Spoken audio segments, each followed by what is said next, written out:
Hello guys, आज से हम संस्कृत पढ़ेंगे। संस्कृत की सीरीज़ हम स्टार्ट कर रहे हैं। तो सबसे पहले हम संस्कृत का पेपर फर्स्ट देखेंगे। पेपर फर्स्ट में आज हमको फर्स्ट टॉपिक जो है वो कवर करना है। वो फर्स्ट टॉपिक में है माहेश्वर सूत्र, उच्चारण स्थान और आभ्यंतर प्रयत्न, बाह्य प्रयत्न। ये प्रयत्न दो प्रकार के होते हैं, बाह्य और आभ्यंतर। ये दोनों प्रयत्न देखना है, उच्चारण स्थान देखना है और माहेश्वर सूत्र। ये तीन टॉपिक हमें कवर करने हैं आज के वीडियो में। सो हम स्टार्ट करते हैं। क्या होते हैं माहेश्वर सूत्र?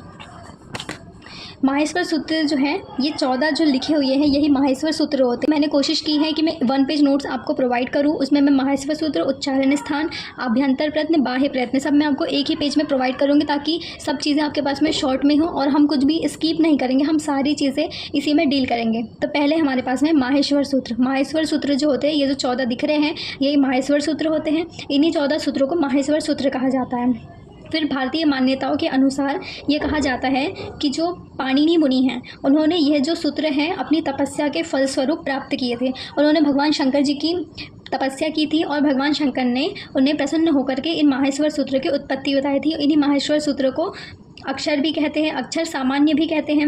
इन्हीं माहेश्वर सूत्र की उत्पत्ति जो है, इसमें से जो पहले 4 वर्ण हैं ये स्वर हैं और बाकी के जो 5 से 14 हैं, 10 वर्ण जो है इसमें 10 अक्षर, ये जो है ये व्यंजन कहलाते हैं। 14 है, 14 में से 4 स्वर है और 10 जो है ये व्यंजन है। ये 14 आपको याद करने हैं। अ ई ऊण त्रि ल क ए ओड़ ए औच है य व र ट लन य म गणनम ज भ ज धड़ धश ज ब गड़ दश ख फ छ ठ त च ट त व क प य श श श र और हल। ये जो है 14 माहेश्वर सूत्र हैं। ये 14 आपको याद होने चाहिए। अगर ये 14 माहेश्वर सूत्र याद है तो उसके बाद में इन्हीं माहेश्वर सूत्र से 42 जो है वो प्रत्याहार निकलते हैं। अब प्रत्याहार क्या होते हैं कि अगर आपको माहेश्वर सूत्र सारे याद हैं तो आप प्रत्याहार को आराम से बना सकते हैं। ये मैंने अलग से 42 प्रत्याहार लिख रखे हैं। इन 42 प्रत्याहार में जैसे कि ये लिखा है अण, अण लिखा है, तो इस अण में कितने वर्ण आएंगे? हम जो पढ़ रहे हैं माहेश्वर सूत्र, उच्चारण स्थान और ये प्रयत्न, इन सब से MCQs लेवल के क्वेश्चन आएंगे। तो MCQs लेवल के कैसे क्वेश्चन आ सकते हैं कि जैसे 42 प्रत्याहार हैं, कोई प्रत्याहार दे दिया, सपोज अण दे दिया, तो बताना है कि इस अण प्रत्याहार में कितने अक्षर आते हैं। तो अण अ ई ऊण 4 अक्षर आते हैं, तो इनमें 4 अक्षर आएंगे। फिर है अक, अक प्रत्याहार में अ ई ऊ त्रि ल। हमें जो भी हमें लेना है, जैसे कि ये पहला अक्षर है इतना ही है तो इसमें न आएगा, लेकिन अगर मैंने 2 शब्द लिया है, अक लिया है, तो उसका जो लास्ट वाला जो वर्ण है न, वो हम स्किप कर देंगे। तो हम लिखेंगे अ ई ऊ त्रि ल क, तो ये 6 आ जाएंगे अक में। फिर है अड़, तो अ से ड तक के इसमें हम न और क को छोड़ देंगे, तो अ ई ऊण त्रि ल ए ओ ड़, इसमें आ जाएंगे, इतने वर्ण आ जाएंगे। फिर मैंने ले लिया हल, तो हल लेंगे, तो हल लास्ट में हल लिखा है, लेकिन यहाँ पे ये हल नहीं है। हल का मतलब है पूरा व्यंजन। ये ह से हैवरट के ह से चालू होगा और ये ल तक के जाएगा, तो यहाँ से यहाँ तक के जो वर्ण होंगे उतने आएंगे हल प्रत्याहार के अंतर्गत। जैसे कि ह य व र, ट को छोड़ देंगे, फिर ल न को छोड़ देंगे, सिर्फ ल आएगा। फिर य म ग ड़ न तक के लेंगे, म छोड़ देंगे। फिर जब इया छोड़ देंगे, जब घ ढ श को छोड़ देंगे। ऐसे हम करेंगे हल तक के। हल को पूरा लेंगे तो पूरे 32 वर्ण जो है वो हल प्रत्याहार में आएगा। फिर एक होता है यल, तो यल में से ये य को ह को छोड़ देंगे, य और ल इनके बीच में जितने हैं तो 31, तो 31 जो है इसमें अंदर वर्ण आते। तो ऐसे हम प्रत्याहार जो है कर सकते हैं। ये पूरे 42 प्रत्याहार के नाम लिखे हुए हैं। हमको अगर माहेश्वर सूत्र पता है तो हम इसके अंदर के वर्ण भी माहेश्वर सूत्र से पता कर सकते हैं। तो ऐसे MCQs लेवल पे क्वेश्चन आते हैं माहेश्वर सूत्र से। फिर स्वर के भेद देखेंगे। तो स्वर के 3 भेद होते हैं, ह्रस्व, दीर्घ और प्लूत। ह्रस्व जो होता है वो अल्प, मतलब कि एक मात्रिक होता है। दीर्घ जो होता है वो द्विमात्रिक होता है और प्लूत जो होता है वो त्रिमात्रिक होता है। अब ये मात्रिक क्या है कि हम जब बोलते हैं तो अ हमने एक सांस में जल्दी से बोल दिया, हमें आ बोलने में थोड़ा सा समय लगेगा। अ फट से हो गया, जल्दी से हो गया अ बोलना। आ बोलने में हमें थोड़ा सा टाइम लगा। फिर आ, मतलब ये जो प्लूत है ये ना संगीत में जैसे हम सुर लगाते हैं, वेदों पुराणों का उच्चारण करते हैं, तो उसमें जो है ये प्लूत वर्ण की संख्या है उसमें बोली जाती है। आ ई ऊ री ऐसे, तो हम इसको संगीत में गाते हैं ये प्लूत को।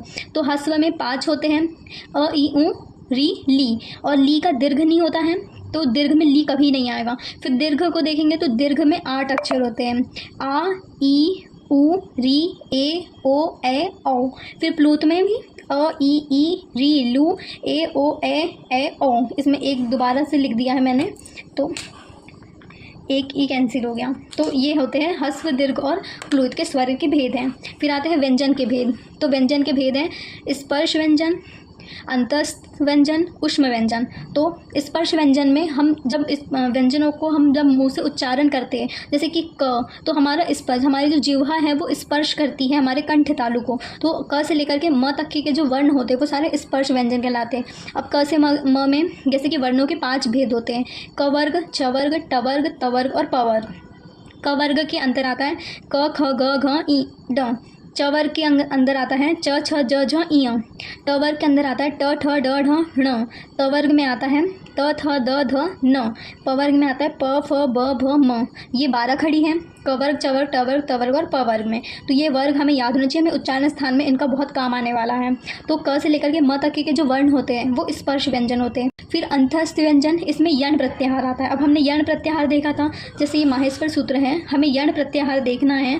तो ये य, न, य, व, र, ल, ट को छोड़ दिया तो य, व, र, ल।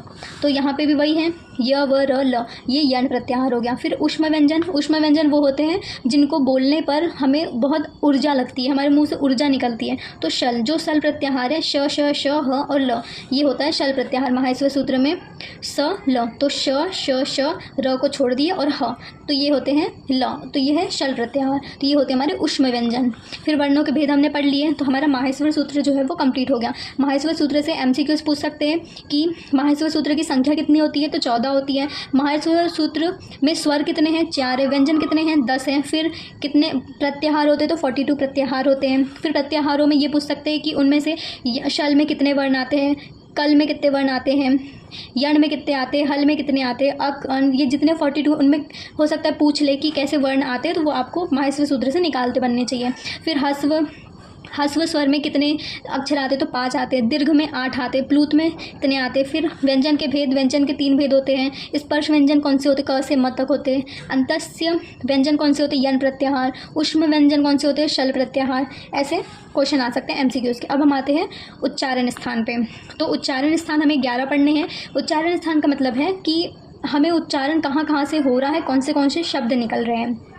तो पहला है अकुह विसर्जी नाना कंठ, ये सूत्र है। अकुह विसर्जी नाना कंठ पूरा एक ये सूत्र है। तो ये सूत्र लिख लिया। उसके बाद में इसका उच्चारण स्थान क्या, तो उसका अकुह विसर्जी नाना कंठ का उच्चारण स्थान है कंठ।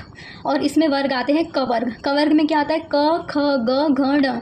और फिर अ है तो अ और आ भी आएगा। फिर विसर्जन लिखा तो विसर्ग भी आएंगे। तो इतने जो वर्ण हैं ये अकुह विसर्जिनाना कंठ सूत्र में आते हैं। फिर दूसरा है इचू ये शानान तालु, है ना। इचू ये शानाम तालु, इसमें आता है तालु जो है इसका उच्चारण स्थान है। इसमें च आ रहा है तो इसमें च वर्ग आएगा। च वर्ग में क्या है, च, छ, ज, झ, ई, तो ये पूरा च वर्ग आएगा। फिर ई लिखा है तो छोटी और बड़ी दोनों आएगी। फिर यहाँ पे य भी लिखा है और श भी लिखा है तो दोनों आ जाएंगे इसी सूत्र में। फिर तीसरा है ऋटूर शाना मूर्धा। तो ऋटूर शाना मूर्धा में मूर्धा जो है इसका उच्चारण स्थान है। फिर इसमें टू लिखा है तो ट वर्ग आएगा। ट वर्ग में आता है ट, ठ, ड, ढ, न। फिर री लिखा है ऋचूर शानाम, तो री लिखा है तो छोटी और बड़ी दोनों आएगी। फिर र और षटकोण का स भी है तो र और श ये भी सब आएंगे। तो ये हमारे 3 उच्चारण स्थान हुए। फिर चौथा उच्चारण स्थान है लुटूल शानाम दंता, मतलब कि इसमें जो दंत है, दांत जो है ये उच्चारण स्थान है। फिर त है तो इसमें त वर्ग आएगा। त वर्ग में आता है त, थ, द, ध, न, तो ये त वर्ग हो गया। फिर इसमें ल है तो ली आ गया, ल आ गया और स है तो स आ गया। तो ऐसे हमें याद करना है उच्चारण स्थान। फिर पांचवा है उपधमनियाना मोष्ठो। इस सूत्र में उच्चारण स्थान है इसका ओठ। ओष्ठ है तो ओठ इसका उच्चारण स्थान है। फिर इसमें पू आ रहा है तो मतलब कि प वर्ग। प वर्ग में आता है प, फ, ब, भ, म। फिर इसमें ऊ है तो छोटा ऊ और बड़ा ऊ दोनों आएगा। फिर प है तो प और फ दोनों आएगा और प और फ में ऐसे सिम्बॉल्स आएंगे, ठीक है। फिर छठवा है अदेतो कंठ तालु। अदेतो कंठ तालु में इसका जो उच्चारण स्थान है वो है कंठ और तालु, दोनों है इसके उच्चारण स्थान है। इसमें ए है तो छोटा ए और बड़ा ए दोनों आएगा। फिर है ओदोतो कंठ मोष्ठो, इसमें कंठ और ओठ दोनों ही इसके उच्चारण स्थान है। इसमें ओ लिखा है तो ओ और अ दोनों आएगा। फिर है जिह्वा मूलस्य जीवा मूलम। इस सूत्र में उच्चारण स्थान है जिह्वा। जीभ जो है इसका उच्चारण स्थान है तो क और ख दोनों आएंगे विद सिम्बॉल। फिर है वकारस्य दंतोष्टम। वकारस्य दंतोष्टम का उच्चारण स्थान है दांत और ओठ दोनों से, इसमें से व आता है। फिर आता है यमगणनानाम नासिका। इसका सिंबल जो है ये अनुस्वार है और ये नासिका से निकलता है। इसका जो स्थान है उच्चारित स्थान वो नासिका है। तो ये हमारे हो गए उच्चारण स्थान। माहेश्वर सूत्र देख लिया, उच्चारण स्थान देख लिया। अब आते हैं प्रयत्न पे। अब हम पढ़ेंगे प्रयत्न। प्रयत्न क्या होता है कि वर्ण को उच्चारण करने में जो चेष्टा हमें जो लगती है उसे हम कहते हैं प्रयत्न। प्रयत्न जो होते हैं दो प्रकार के होते हैं, आभ्यंतर प्रयत्न और बाह्य प्रयत्न। दो प्रकार के प्रयत्न होते हैं। जो आभ्यंतर प्रयत्न होता है इसका मतलब होता है कि अंदर से, मतलब कि जो हमारी जो चेष्टा निकलेगी वो हमारे अंदर से निकलेगी। जो वर्ण का उच्चारण होगा वो मुख के अंदर से होगा, वो होता है आभ्यंतर प्रयत्न। इसके 5 भेद हैं। फिर है बाह्य प्रयत्न। बाह्य प्रयत्न का मतलब है कि हमें जो उच्चारण स्थान जो हम वर्ण निकालेंगे, उच्चारित करेंगे, वो मुख के बाहर से निकलेंगे, तो इसमें जो चेष्टा है वो बाहर से लगेगी, वो होता है बाह्य प्रयत्न। ये होते हैं 11 प्रकार के। अब हम पढ़ेंगे आभ्यंतर प्रयत्न। आभ्यंतर प्रयत्न इसका मतलब होता है जो वर्ण उच्चारित हो रहे हो वो मुख के अंदर से हो, हमें जो चेष्टा लग रही है वो भीतर से लगे, तो वो है आभ्यंतर प्रयत्न। ये 5 प्रकार के होते हैं। तो पहले देखते हैं हम स्पृष्ट। स्पृष्ट का सूत्र है स्पृष्टम प्रयत्नम स्पर्शनाम। इसका अर्थ ये है कि हम जब जिह्वा जो है उच्चारण वर्ण का उच्चारण करते समय तालु, मूर्धा और कंठ इन सब स्थानों को स्पर्श करती है। जब भी हम क से म तक के वर्ण बोलते हैं तो हमारी जो जिह्वा है वो तालु, मूर्धा और दंत इन सब उच्चारण स्थान को स्पर्श करती है, वो होता है स्पृष्ट आभ्यंतर प्रयत्न। फिर है इसच स्पृष्ट। इसच का अर्थ होता है थोड़ा सा, मतलब कि थोड़ा सा ही स्पर्श करती है। जब भी हम उच्चारण करते, जब हम य र ल व यन प्रत्याहार का उच्चारण करते हैं तो हमारी जो जिह्वा है वो तालु, मूर्धा, दंत इन सबको थोड़ा सा ही स्पर्श करती है, तो वो है ईशच स्पृष्ट। इसका सूत्र है ईशच स्पृष्टम अंतः स्थानम, इसका सूत्र है। फिर आता है विव्रत। विव्रत का अर्थ होता है खुला हुआ। जब भी हम उच्चारण करते हैं मुंह से तो हमें अपना मुंह खोलना पड़ता है। जब हम स्वर का उच्चारण करते हैं, अच मतलब कि स्वर, अ, ई, उ, न, त्रि, ल, ये जो स्वर है इसका जब हम उच्चारण करते हैं तो हमारा जो मुंह है वो खुला रहता है। इसका सूत्र है विव्रतम स्वराणाम। फिर है ईशच विव्रत। ईशच का मतलब फिर थोड़ा सा, विव्रत का मतलब खुला होना। जब भी हम शल प्रत्याहार श, श, श, ह, ल इनका जब हम उच्चारण करते हैं तो हमारा जो मुंह है वो थोड़ा सा खुला रहता है। इसका सूत्र है ईशच विव्रतानाम उस्मानाम। फिर है संव्रत। संव्रत जो है ये विव्रत का अपोजिट होता है। विव्रत में मुंह खुला रहता है और संव्रत में मुंह बंद रहता है। इसमें हस्व अ आता है। संव्रत का सूत्र है हस्वस्य अवर्णस्य प्रयोगे संव्रतम। तो ये हमारे 5 आभ्यंतर प्रयत्न हो गए। अब हम आते हैं बाह्य प्रयत्न पे। तो बाह्य प्रयत्न जो होते हैं वो 11 प्रकार के होते हैं।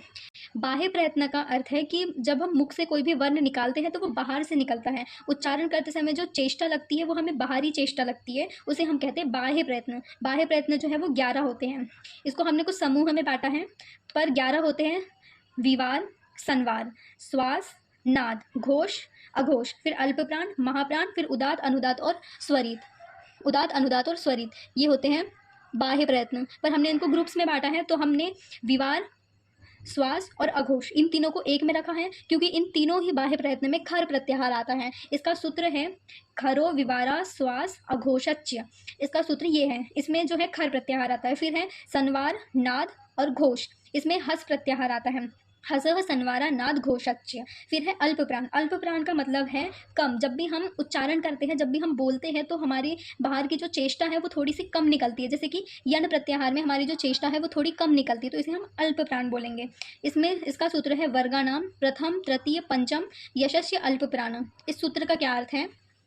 जैसे ये है हमारे पास में क वर्ग, इस सूत्र में बोला है, क्या बोला है? वर्गानाम प्रथम, तृतीय और पंचम।